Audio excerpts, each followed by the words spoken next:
성도들에게 있어서 절대적으로 필요한 두 가지 은혜가 있다고 합니다. 청교도들은 이 두 가지를 성도가 천국으로 날아가는 데 필요한 두 날개와 같다고 그렇게 말씀하였습니다. 그것이 무엇입니까? 첫 번째는 믿음입니다. 이 믿음은 은혜의 선물입니다. 믿음은 내가 먼저 시작할 수 있는 것이 아니고 하나님께서 은혜로서 나를 선택해 주셔야지만 시작되는 것입니다. 그러나 은혜로 주신 믿음은 반드시 내가 하나님을 선택하는 믿음으로 나아가게 되는 것입니다. 그렇기에 믿음에서 믿음으로 나아가는 것입니다. 두 번째는 회개입니다. 회개도 은혜의 선물입니다. 하나님의 은혜가 아니면 이 회개는 일어나지 않습니다. 믿음의 씨가 마음속에 들어올 때 회개의 은혜가 일어나는 것입니다. 회개하라는 말씀은 용서하고 받아주시겠다는 하나님의 은혜의 초청의 말씀인 것입니다. 스가랴서 1장의 말씀을 보면 하나님께서는 바벨론의 포로에서 귀환한 유다 백성들에게 이 은혜의 초청의 말씀을 이야기하십니다. 우리 스가랴서 1장 3절 말씀 함께 읽겠습니다. 스가랴 1장 3절 말씀 우리 함께 보겠습니다. 그러므로 너는 그들에게 말하기를 만군의 여호와께서 이처럼 이르시되 너희는 내게로 돌아오라. 만군의 여호와의 말이니라. 그리하면 내가 너희에게로 돌아가리라. 만군의 여호와의 말입니다.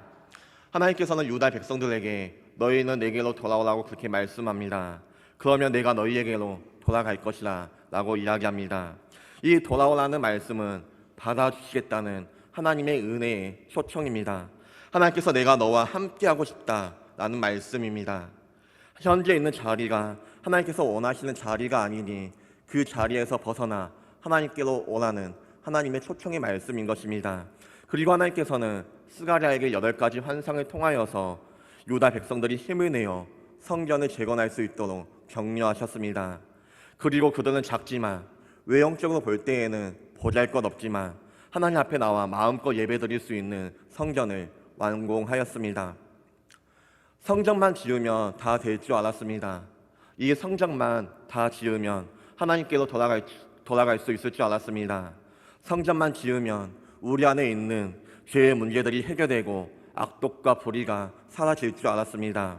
그러나 성전이 완공되었음에도 불구하고 스가랴 당시의 대부분의 지도자들은 백성들의 사랑과 공의로 돌보기보다는 스스로의 안위와 욕심만 챙기기에 급급하였습니다. 소위 악한 목자, 나쁜 목자들이 활개를 치고 있었으며 유다 백성들은 그들로 인하여서 상처받고 고통받고 있었습니다. 그뿐입니까? 온갖 우상들과 거짓 선지자들이 유다 백성들을 미혹하고 있습니다. 스가랴서 10장 2절 말씀입니다. 드라빔들은 허탄한 것을 말하며 복술자는 진실하지 않는 것을 보고 거짓 꿈을 말한즉 그 일로가 헛됨으로 백성들이 양같이 누리하여 목자가 없으므로 공고를 당하나니. 거짓 선지자들이 자신의 꿈을 꾸고 환상을 보고 직접 신이 나에게 계시되었다 이야기합니다. 그리고 유다 백성들이 이 거짓 선지자들의 미혹에 넘어가 쉽게 허탄한 것들을 구하며 살아가고 있습니다. 하나님께 돌아가기를 바라고 하나님께로 돌아가기 위하여서 성전을 재건하며 발버둥 쳤지만 여전히 죄는 유다 백성들을 강하게 붙들고 있었습니다. 그들의 몸은 바벨론 포로에서 벗어나 예루살렘으로 옮겨졌지만 여전히 그들은 죄의 포로로서 살아가고 있었던 것입니다. 이것은 우리도 마찬가지가 아닙니까? 참되고 살아계신 하나님을 믿는다고 고백하면서도 조금만 우리의 신앙이 흔들리면 어디를 향해 달려가고 있습니까? 우상을 찾고 그 우상을 향하여서 그 우상에게 기쁨을 얻고 있지는 않습니까? 거짓 선지자들에게 달려가 내가 듣고 싶은 말을 들으며 그 말에 귀를 기울이며 살아가고 있습니다. 거짓된 미신을 믿고 그것에 얽매여 살아갑니다. 잘못된 성경 지식과 체험을 믿고 그것을 따르며 살아갑니다. 그런 죄된 나의 모습, 나의 추악함과 역겨움을 발견하고 수없이 많은 날들을 눈물 흘리며 회개하며 하나님 앞에 나아가지만 여전히 우는 사자와 같이 두루 다니는 죄로 말미암아 넘어지고 낭망하는 것이 우리의 모습이며 나의 모습이었습니다. 이 죄를 지워버리고 싶어 노력하지만 이 죄를 치워버리고 싶어 발버둥 치지만 이 죄악이 우리 앞에 그대로 있는 현실이 때로는 너무나도 두려울 때가 있습니다. 예레미야서 2장 22절 말씀 함께 읽겠습니다. 주 여호와의 말씀이니라. 내가 잿물로 스스로 씻으며 내가 많은 비누로 쓸지라도 내 죄악이 내 앞에 그대로 있으리니 우리의 죄가 얼마나 심각하고 오염이 되었는지 웬만한 잿물이나 비누로 씻겨지지가 않는 것입니다. 예레미야 17장 1절 말씀에서도 같은 이야기를 우리에게 하고 있습니다. 17장 1절 말씀 함께 읽겠습니다. 유다의 죄는 금강석 끝 철필로 기록되되 그들의 마음판과 그들의 지단불에 새겨졌거늘. 죄가 얼마나 강팍하고 심각했는지 금강석 철필로 기록될 정도라고 그렇게 이야기하고 있습니다. 이것이 누구의 모습입니까? 바로 우리의 모습입니다. 아무리 우리가 우리 안에 있는 죄를 씻겨보려 한다 할지라도 이 죄는 씻겨지지가 않습니다. 스스로 씻으며 많은 비누를 쓴다고 할지라도 죄악은 그대로 내 앞에 있습니다. 우리의 죄가 얼마나 돌같이 굳어졌는지 금강석 끝 철필로까지 기록될 정도라 이야기하고 있습니다. 그런 우리가 어떻게 하면 하나님 앞에 돌아갈 수 있겠습니까? 그런 우리가 어떻게 하면 정결해질 수 있겠습니까? 어떻게 하면 거룩한 하나님의 백성으로서 우리가 살아갈 수가 있겠습니까? 오늘 본문 1절 말씀 우리 함께 읽겠습니다. 그날의 죄와 더러움을 씻는 셈이 다윗의 족속과 예루살렘 주민을 위하여서 열리니라. 1절 말씀을 보며 그날에 죄와 더러움을 씻는 셈이 열릴 것이라고 우리에게 말씀하고 있습니다. 스가랴는 그날의 죄와 더러움을 씻는 셈이 열릴 것이라 우리에게 말씀해 주고 있는 것입니다. 그날이 언제입니까? 애통의 날이며 슬픔의 날입니다. 그런데 그 애통의 날에 하나님이 다윗의 족속과 예루살렘 주민들을 위하여서 은총과 강구하는 영을 부어주실 것이라 말씀합니다. 그로 인하여서 백성들은 자신들이 이제껏 선지자와 여러 사람을 찌르고 배척했던 것이 다름 아닌 하나님을 찔렀던 것임을 깨닫게 되는 것입니다. 그리고 하나님을 주목할 것입니다. 자신들에게 일어난 참상으로 인하여서 크게 애통할 것이며 독자와 장자를 잃었던 슬픔, 요시아와 같은 왕을 잃었던 슬픔이 그들에게 있을 것임을 이야기하고 있는 것입니다. 스가랴서 12장 10절 말씀입니다. 내가 다윗의 집과 예루살렘 주민에게 은총과 강구하는 심령을 부어주리니 그들이 그 찌른 바 그를 바라보고 그를 위하여 애통하기를 독자를 위하여 애통하듯하며 그를 위하여 통곡하기를 장자를 위하여 통곡하듯 하리로다. 그런데 이 애통의 날, 슬픔의 날이 어떤 일들이 일어나고 있습니까? 죄와 더러움을 씻는 셈이 열릴 것이라 말씀하고 있습니다. 이 땅에 오신 하나님의 아들 예수 그리스도와 그의 죽으심을 통하여서 죄와 더러움을 씻는 셈이 열리는 것입니다. 예수 그리스도의 죽으심, 예수 그리스도의 그 보혈의 피는 그 백성을 정결케 하는 셈인 것입니다. 우리를 정결케 하는 셈, 예수 그리스도의 그 보혈의 피로 말미암아 이제는 우리 안에 있는 죄를 씻기 위하여서 비누를 쓰지 않아도 괜찮습니다. 금강성 채필끝으로 기록될 정도로 단단한 우리의 죄악이 십자가에서 흘리신 예수 그리스도의 보혈의 피로 말미암아 깨끗해지는 것입니다. 스가랴서 13장 17절 말씀도 우리 함께 읽겠습니다. 만군의 여호와가 말하노라. 가라 깨어서 내 목자 내 짝된 자를 치라. 목자를 치면 양이 흩어지려니와 작은 자들 위에는 내가 내 손을 들이려니라. 7절 말씀에서는 하나님의 목자, 하나님과 짝된 목자를 칠 것이라 예언하고 있습니다. 하나님의 목자이신 예수님께서 세상의 권력자들과 세상에 의하여서 죽임당할 것을 예언하고 있는 말씀입니다. 창에 찔리신 예수 그리스도를 바라보고 그를 찔른 자신의 죄로 인하여서 애통하며 슬피 오는 자들에게 약속된 은혜는 예수님을 찔리신 그 허리에서 생수의 샘이 되게 하시는 것입니다. 깨어진 반석에서 생수가 터져 나오듯이 찢겨진 그리스도의 몸에서 생수의 강이 흘러나오는 것입니다.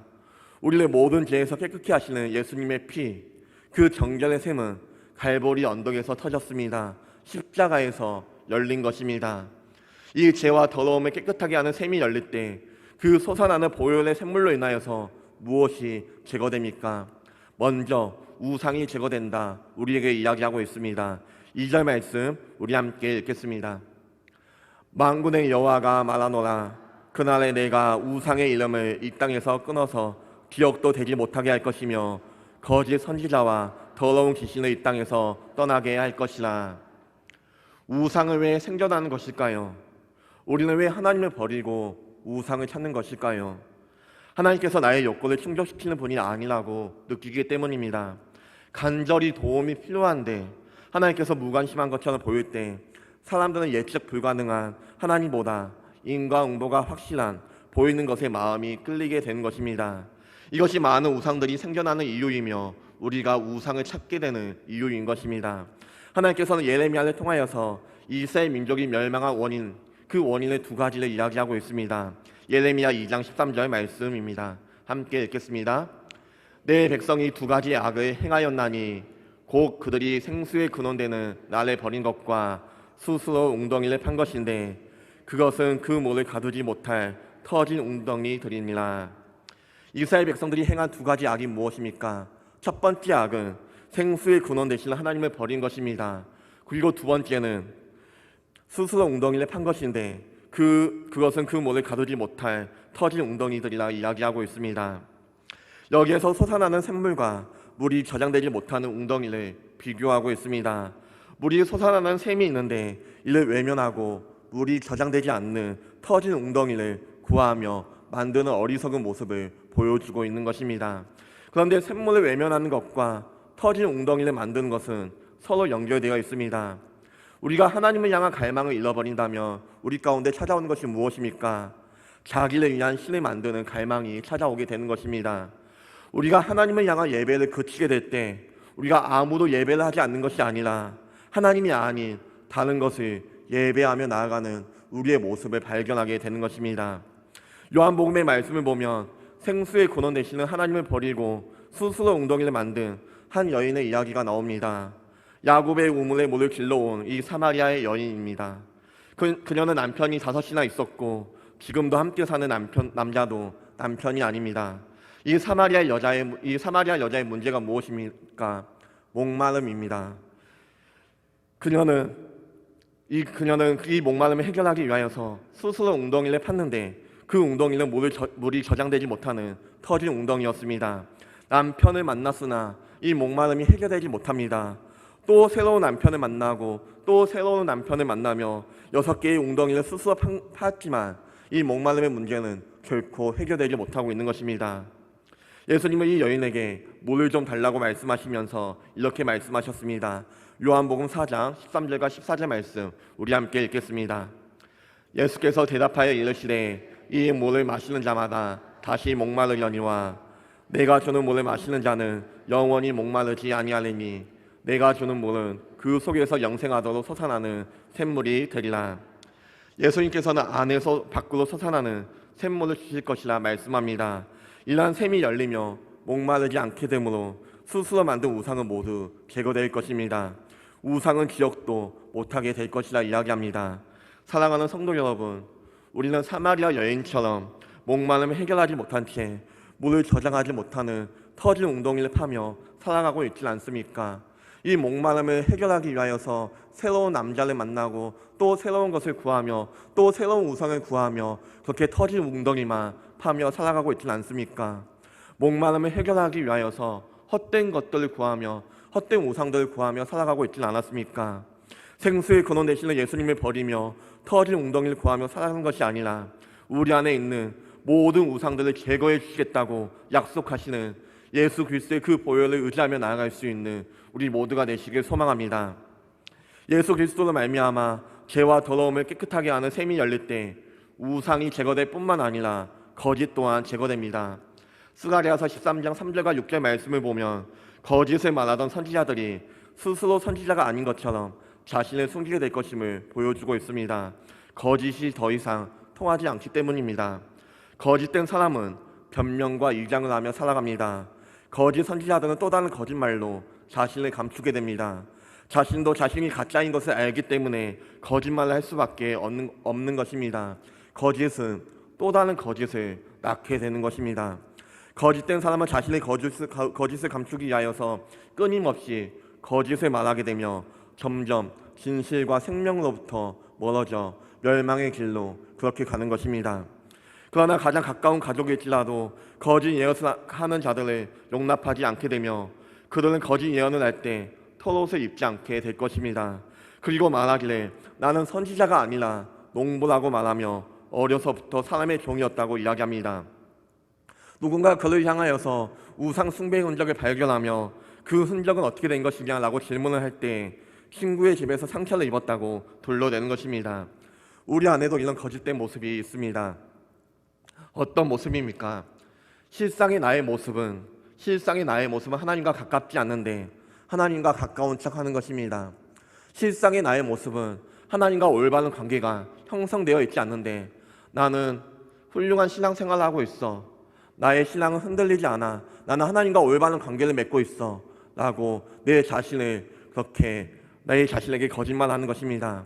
오늘 본문에 나오는 거짓 선지자들, 이들은 털옷을 입고 거짓 예언을 하였습니다. 하나님의 음성이 아닌데 하나님의 음성이라고 거짓말하였습니다. 하나님과 가깝지 않는데 그들은 나는 하나님과 올바른 관계가 있는 것처럼 포장하며 그렇게 살아갔던 것입니다.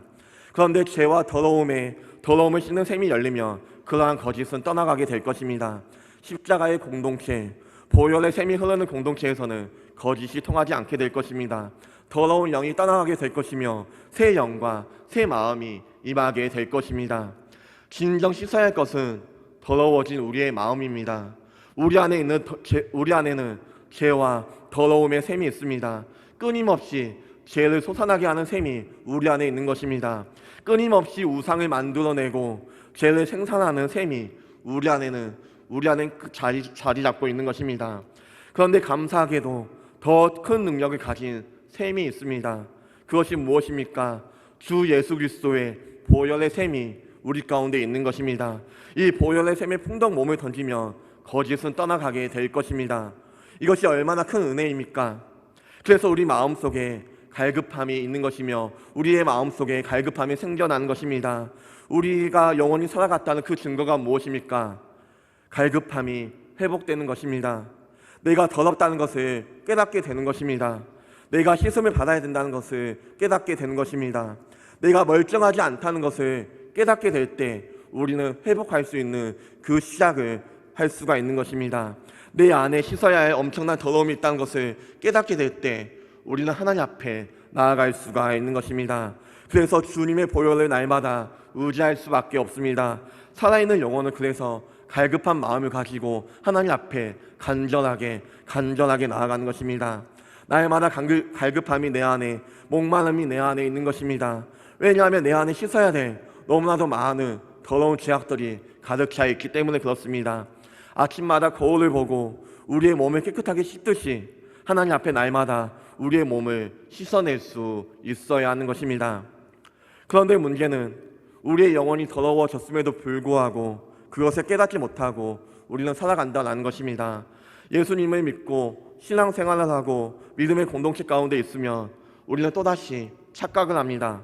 나는 아무런 문제가 없는 것처럼, 내가 예수님을 믿고 그리스도인이 되고 세례를 받고 직분을 받고 공동체 속에 있다면 나의 더러움을 깨닫지 못하게 되는 것입니다. 내가 얼마나 더러운 존재인지, 내가 얼마나 온전치 못하는 존재인지 순간순간 거짓말하며 내 자신을 거짓말하며 내 자신을 포장하며 그렇게 살아가고 있는 것입니다. 이것이 우리 안에 있는 무서운 거짓입니다. 예수님을 믿고 신앙생활을 하면서 또 다른 우상을 우리는 끊임없이 만들어냅니다. 끊임없이 우리는 예수 그리스도의 보혈로 구원받았음에도 불구하고 우상을 제조하며 살아갑니다. 거짓에 익숙한 것이 저희들입니다. 얼마나 많은 유성과 거짓과 우상들이 우리 속에 있습니까? 그것은 예수님을 안 믿는 사람들에게만 일어나는 것이 아니라 예수님을 믿는 우리 안에 얼마나 많은 거짓과 우상들이 가득 차 있는지 보여주고 있는 것입니다. 그래서 하나님께서 우리에게 사용하시는 것은 고난입니다. 우리 스가랴서 8절과 9절 말씀 함께 읽겠습니다. 여호와가 말하노라, 이 온 땅에서 3분의 1은 멸망하고 3분의 1은 거기 남으리니 내가 3분의 1을 불 가운데 던져 은같이 연단하며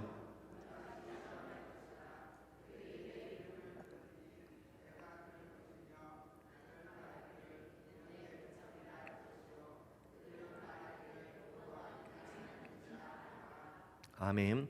8절 말씀을 보면 온 땅의 3분의 2는 멸망하고 3분의 1은 거기에 남을 것이라 말씀합니다. 이 말씀에서 수치는 문자적으로 이해할 필요는 없습니다. 남은 자들이 훨씬 더 적을 것이라는 의미입니다. 예수 그리스도의 믿음으로써 남은 자들이 통과해야 할 과정들이 있습니다. 그것은 시험과 연단의 과정입니다. 우상과 거짓을 제거하고도 또 제거해야 할 것들이 남아 있습니다. 우리의 믿음 속에 있는 불순물들입니다. 욥은 불같은 연단의 과정을 통과하면서 이렇게 고백하였습니다. 욥기 23장 10절 말씀입니다. 그러나 내가 가는 길에 그가 아시나니 그가 나를 단련하신 후에는 내가 순금같이 되어 나오리라. 욥은 자신이 알 수 있는 것은 오직 한 가지뿐이었습니다. 하나님께서 자신을 연단하고 계시다는 것, 그리고 그 연단이 끝나면 자신은 순금같이 되어 나아올 것이라는 것을 알고 있었습니다. 모든 것을 다 잃어버린다 할지라도 자기 자신이 남게 될 것이라는 믿음이 있었습니다. 욥이 겪은 고난에 대한 해석은 무지한 자도 고난을 받는다는 것이 아닙니다. 욥기가 가르쳐주는 교훈은 욥과 같은 의로운 사람, 하나님이 자랑하실 만한 그 의인에게도 더욱 태워져야 할 불순물이 있다는 것을 우리에게 알려주고 있습니다. 욥도 태워져야 할 것이 남아있는데, 욥도 단련되어야 될 것이 남아있는데, 하물며 우리는 얼마나 더 태워져야 하겠습니까? 성경에서 하나님께서 연단하시는 과정을 은과 금을 연단하는 단련으로 비유하는 경우가 많이 있습니다. 은과 금을 연단하는 것처럼 어떤 금속보다 훨씬 더 정교하고 신경을 많이 쓰이는 작업입니다. 하나님께서 영혼을 깨끗하게 하시는 일을 할 때 은과 금을 연단하는 것처럼 우리를 정교하게, 매우 세심하게 그렇게 우리를 정결케 하는 것입니다. 성경에서 은을 연단하신과 같이 우리를 연단하신다고 여러 번 말씀하신 또 다른 이유가 있습니다. 은을 연단할 때 은이 깨끗한 순수한 은으로 완성되었다는 것을 아는 방법이 있습니다. 그것이 무엇입니까? 모든 찌꺼기가 제거되면 은은 갑자기 재련사의 모습이 비치는 액체 거울이 된다라고 합니다. 순수하고 투명한 액체 상태의 은의 재련자의 모습이 거울처럼 비춰질 때, 그 거울처럼 비춰질 때까지 계속해서 불로 연단해야 하는 것입니다. 이것은 하나님께서 우리를 언제까지 연단하실지를 우리에게 보여주는 말씀입니다. 하나님께서 우리를 연단하실 때 그 목표는 하나님의 아들 예수 그리스도의 형상이 보여질 때까지입니다. 하나님은 우리를 있는 그대로 사랑하시나 결코 그냥 내버려 두지는 않으십니다. 우리를 연단하시는 하나님의 계획과 목표는 오직 한 가지, 우리를 예수 그리스도의 형상으로 빚는 것입니다. 그리고 그 연단의 과정을 마친 자들에게 하나님께서 주신 은혜가 9절에서 말씀하고 있습니다. 우리 다시 한번 9절 말씀 함께 읽겠습니다. 내가 3분의 1을 불 가운데 던져 은같이 연단하며 금같이 시험할 것이라. 그들이 내 이름을 부르리니 내가 들을 것이며 나는 말하기를 이는 내 백성이라 할 것이요 그들은 말하기를 여호와는 내 하나님이라 하리라. 예수님께서 십자가에서 흘리신 그 보혈이 우리에게 생명의 샘이 되어 헛된 우상과 거짓은 떠나가고 우리는 연단의 과정을 통하여서 더욱더 거룩하고 순결한 하나님의 백성으로서 나아갈 것입니다. 어떻게 하면 우리가 거룩해질 수 있겠습니까? 어떻게 하면 우리가 정결해질 수 있겠습니까? 어떻게 하면 우리가 헛된 것을 구하지 않으며 오직 하나님만을 갈망하며 살아갈 수가 있겠습니까? 어떻게 하면 거짓의 문제를 해결할 수 있으며 어떻게 하면 오직 순결한 하나님의 백성으로서 우리가 살아갈 수가 있겠습니까? 예수 그리스도의 보혈이 우리를 정결케 할 것입니다. 예수 그리스도의 그 보혈의 샘물에 우리는 거해야 할 것입니다. 그럴 때 우상은 자리 잡지 못할 것이며 예수 그리스도의 보혈로 말미암아 거짓은 떠나가게 될 것입니다. 어떠한 연단을 받더라도 결국 순결한 하나님의 백성으로서 우리는 변화될 것입니다. 우리를 정결케 하시는 예수 그리스도의 그 보혈을 의지하며 살아갈 수 있는 우리 모두가 되시길 소망합니다. 예수 그리스도의 그 보혈을 의지하며 주님을 위하여서 순결한 하나님의 백성으로서 살아갈 수 있는 우리 모두가 되시길 소망합니다. 우리 함께 주 보혈 날 정결케 하고 함께 찬양하며 고백하며 나아가겠습니다.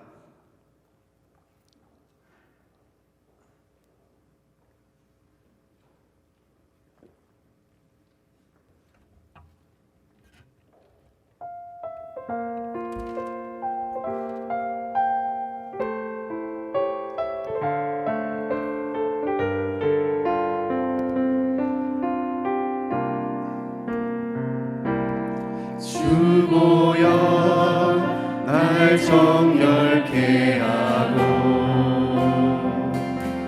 주 보혈 날 자유케 하니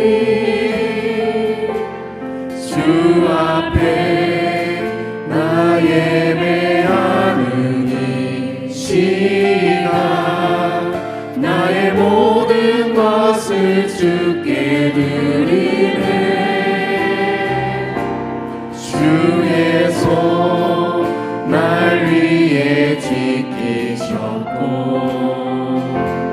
주의 말 날 위에 맡기셨으니 이제는 내가 사는 것이 아니요 오직 주를 위해 사는 것이 주 보혈 날 정결케 하고 주 보혈 날 정결케 하고 주 보혈 날 자유케 하니 주 앞에 나 예배하는 이 시간 나의 모든 것을 주께 드리네 주의 손 날 위에 지키셨고 주의 말 날 위에 맡기셨으니 이제는 내가 사는 것이 아니요 오직 주를 위해 사는 것이라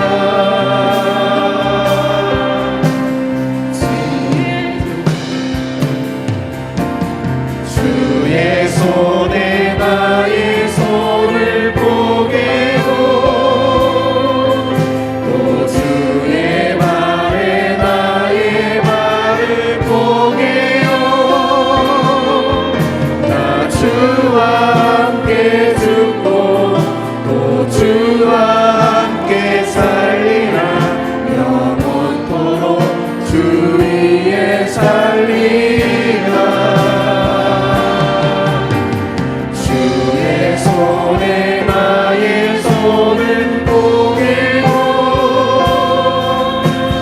주의 말에 나의 말을 포개요 나 주와 함께 숨고 또 주와 함께 살리라 영원토록 주 위에 살리라 주의 손에 나의 손을 포개고 주의 손에 나의 손을 포개고 또 주의 말에 나의 말을 포개요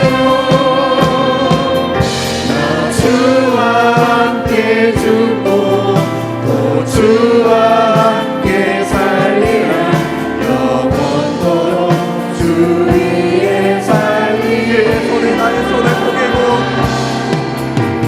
주의 손에 나의 손을 포개고 주의 말에 나의 말을 포개요 나 주와 함께 죽고 또 주와 함께 살리라 영원토록 주 위에 살리라 주 위에 살리라 우리 시간 함께 기도하겠습니다. 하나님, 내 안에 너무나도 많은 더러운 죄악들이 있습니다. 이 죄악을 씻어내려고 비누로도 씻어보고 하나님 앞에 나아가 회개하며 그렇게 나아가지만 이 죄의 굴레는 여전히 나를 붙잡고 있습니다. 하나님께서 원하시는 예배자로서 살아가기로 그렇게 다짐하고 결단하지만 뒤돌아서면 늘 낭망하고 넘어지는 것이 나의 모습이었습니다. 하나님, 우리를 붙들어 주시옵소서. 나를 붙들어 주시옵소서. 불쌍히 여겨 주시옵소서. 그날에는 그 죄와 더러움을 씻는 샘이 열릴 것이라 말씀하였습니다. 우리를 위하여서 십자가에서 죽으신 예수 그리스도의 그 보혈로 말미암아 하나님, 우리의 죄를 씻겨 주시옵소서. 우리가 눈을 들어 예수 그리스도의 십자가를 바라보게 하시고 주님만을 의지하며 예수 그리스도의 그 보혈만을 의지하며 나아갈 수 있는 우리가 되게 해달라고 우리 시간 함께 주여 외치시며 함께 기도하며 나아가겠습니다. 주여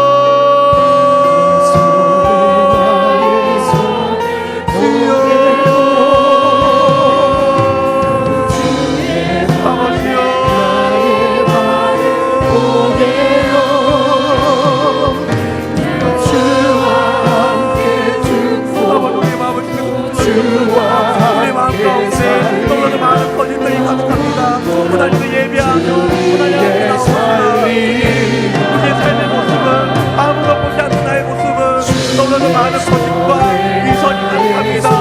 주여 나를 용서해 주소서. 죄로 말미암아 추악하고 역겨운 나의 모습들 아버지여 용서해 주소서. 이제 우리가 하나님께 나와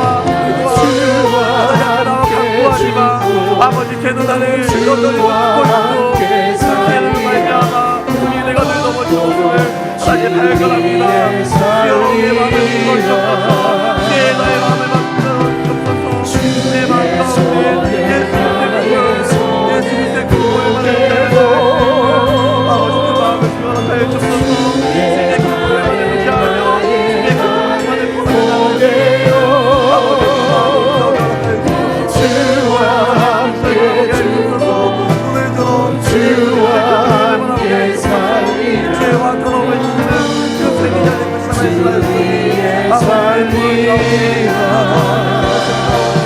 우리의 몸을 맡기며 나의 주소서. 우리 안에 있는 거짓을 떠나가게 해주소서. 우리 안에 있는 어때운 것을 아버지와 떠나가게 해주소서. 즐겨서 말미암아 존경한 삶을 주소서. 아버지와 살아갈 수 있도록 주여 인도하여 주옵소서. 예수 그리스도의 십자가를 바랍니다. 나를 위하여 죽으신 예수 그리스도의 십자가를 바랍니다. 아버지 내가 나가오니 주여 살리소서. 정죄하여 주옵소서. 주옵소서. 주님의 보혈 받으시고 주님의 보혈 받으시고 정죄치 않고 주님의 보혈 받으시고 주님의 보혈 받으시고 주여 날마다 믿는 삶 가운데 예수 그리스도의 십자가를 살아갈 수 있는 아버지의 삶을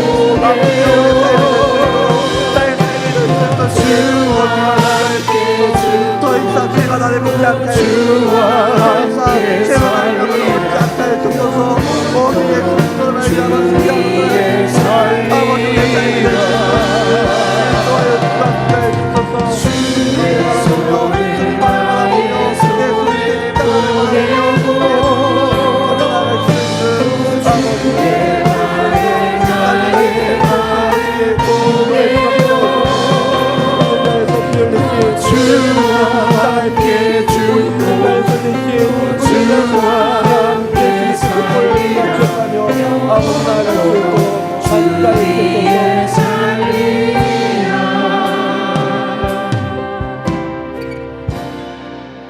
주 위에 살리라. 사랑과 은혜 많으신 하나님 아버지 감사합니다. 우리를 위하여서 십자가에서 피를 흘리신 예수 그리스도의 그 보혈의 은혜, 하나님 그 보혈의 은혜를 우리가 기억하게 하여 주옵소서. 예수 그리스도의 그 십자가가 아니라면, 주님의 그 보혈의 은혜가 아니라면 하나님 우리는 하나님을 바라보며 살아갈 수가 없습니다.